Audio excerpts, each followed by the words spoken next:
नमस्कार साथियों, मेरे YouTube चैनल नेताजी 90 में आपका फिर से एक बार स्वागत है। आज हम बात करने वाले हैं पर्यावरण पे। सभी लोग जानते हैं कि पर्यावरण पे किस तरह से हमें किन किन चीज़ों को ध्यान रखना चाहिए। ऐसी बहुत सारी गलतियां लोग कर रहे हैं और आज भी ना समझने की बात करते रहते हैं। ऐसे में हम आज बात करेंगे, शुभम जी हमारे साथ जुड़ चुके हैं, उनसे पर्यावरण की आपको जानकारी देते हैं और इनसे ही बात करते हैं। पहले तो हम आपसे बात करने वाले हैं पर्यावरण के विषय में। आप क्या कहना चाहते हैं, पर्यावरण किस तरह से लोगों को बचाने की ज़रूरत है, क्या होता है ये? देखिए, हम देख रहे हैं कि निरंतर पर्यावरण को प्रदूषित किया जा रहा है, जिससे हमारे स्वास्थ्य में कमी देखने को मिलती है। हम देखते हैं कि हमारी मृदा भी इससे दूषित हो चुकी है। बिल्कुल बिल्कुल।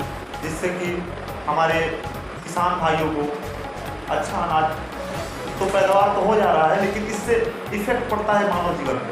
तो ये बताइए, मानव जीवन में जो लोग हैं पर्यावरण को नहीं बचा पा रहे हैं, उनको क्या करना चाहिए, किस तरह से उनको बचाने की ज़रूरत है? सर्वप्रथम 1969 ईस्वी में, अगर हम इतिहास को देखें तो 1969 ईस्वी में सर्वप्रथम मृदा दिवस 22 अप्रैल को मनाने का एक योजनात्मक तरीके से लाया गया।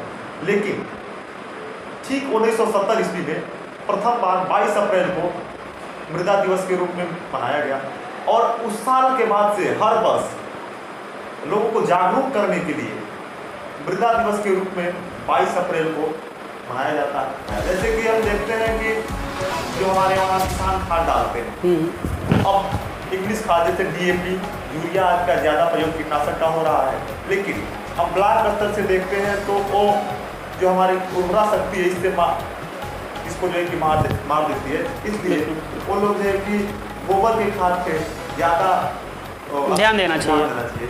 ऐसे ही हम देखते हैं कि तमाम जगह हमारे पर्यावरण को प्रदूषित करने के लिए तमाम जगह हम देखते हैं कि रोडों के किनारे प्लास्टिक की पन्नियाँ जो कि बिखरी पड़ी रहती हैं। इसको भी औपचारिक तरीके से सरकार द्वारा रोक लगाया जा रहा है, जिससे कि हमारा पर्यावरण दूषित ना हो। हम देखते हैं कि प्रत्येक वर्ष 5 जून को पर्यावरण दिवस के रूप में मनाया जाता है।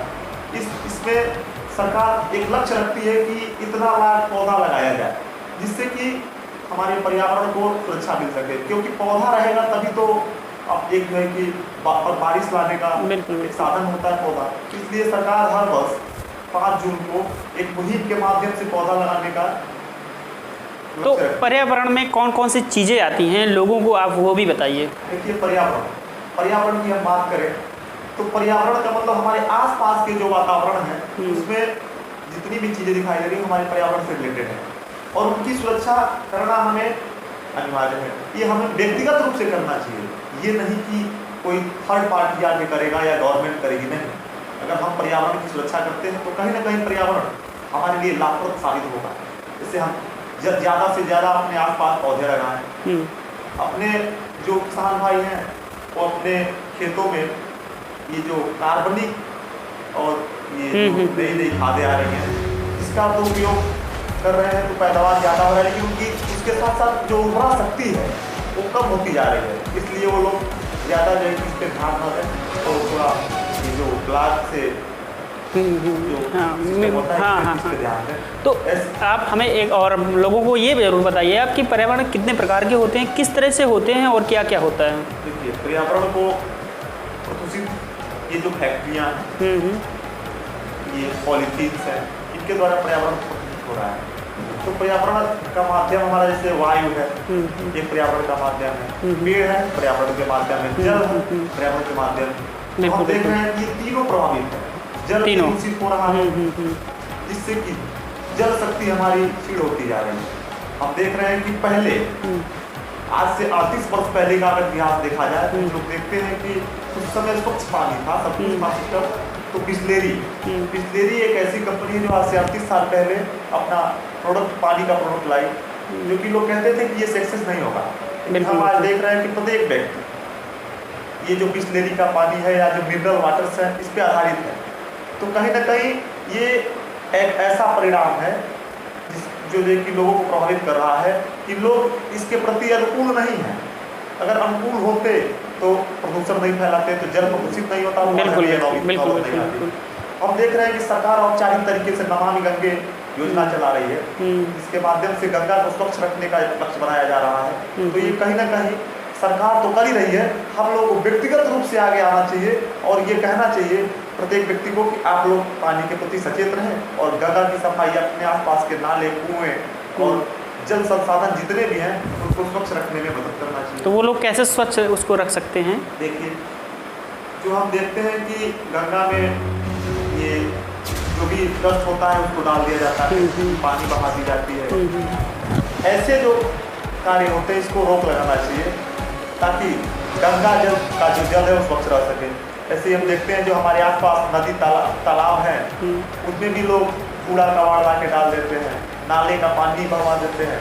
इस स्थिति में जो है कि तालाब भी दूषित हो जाता है, जिससे हम देखते हैं कि अक्सर गांव में हम देखते हैं कि जो मवेशी होते हैं, पशुएं होती हैं, वो जाती हैं शाम के समय तो वहाँ पानी पीती हैं, तो पानी कहीं ना कहीं उसको प्रभावित करता है और उसके माध्यम से हम प्रभावित होते हैं। तो इस स्थिति में उसको हमको स्वच्छ रखना चाहिए, ये सब जो भी चीज़ें उसमें डालते हैं वो नहीं डालना चाहिए ताकि हमें सुरक्षा मिल सके। अच्छा, आज का नया समाज है, नई पीढ़ी है, उसको लगता है कि समय भी बचाना चाहिए और पर्यावरण को भी बचाना चाहिए, तो उनके लिए एक छोटा सिंपल सा रास्ता बताइए कि वो पर्यावरण को बचाने में मदद करें। देखिए, ये तो आपने सही कहा कि समय का अभाव है और लोग चाहे युवा हुए चाहे बुजुर्ग हुए सभी लोग किसी न किसी काम में लगे हुए हैं। बिल्कुल। इस स्थिति में हम जब सुबह उठते हैं उस समय हमें अपने आसपास जो भी गंदगी दिखाई दे रही है इसकी सफाई करनी चाहिए ताकि अगला जो जिसके पास समय है वो आपसे प्रभावित होकर वह भी सफाई करे।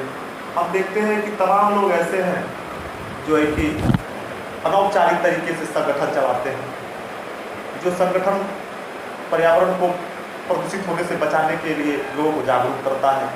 ऐसे ही हम अपने आसपास पौधे लगाएं, नहीं अगर किसी अपार्टमेंट पे रहते हैं तो गमले में ही पौधे लगाएं, इससे हमारा जो आसपास का पर्यावरण है वो स्वच्छ रहे। अगर हम गांव में रहते हैं तो अपने दरवाजे पे अगल बगल कहीं ना कहीं पौधे लगा सकते हैं, जिससे हमें ऑक्सीजन प्राप्त हो और शुद्ध हवा मिले। तो आपने देखा आज पर्यावरण पर कितनी सारी जानकारी हमारे शुभम जी ने दे दी हैं। तालाब हो, नल हो, कूप, ऐसे बहुत सारी चीज़ें होती हैं जिनको हम स्वच्छ और सफाई रखने के बाद पर्यावरण को शुद्ध कर सकते हैं। और अगर समय हो तो आप एक पेड़ पौधे लगाकर अपने घर में गमले लगाकर पर्यावरण को बढ़ा सकते हैं और इस तरह से शुद्ध जो हवा होती है उसे आप अपने जीवन में ऐड कर सकते हैं, जोड़ सकते हैं। तो पहले तो आपको बहुत बहुत शुक्रिया, धन्यवाद इस जानकारी देने के लिए। और इस समय मैं आपके साथ संग्राम सिंह, मेरा आपको नमस्कार।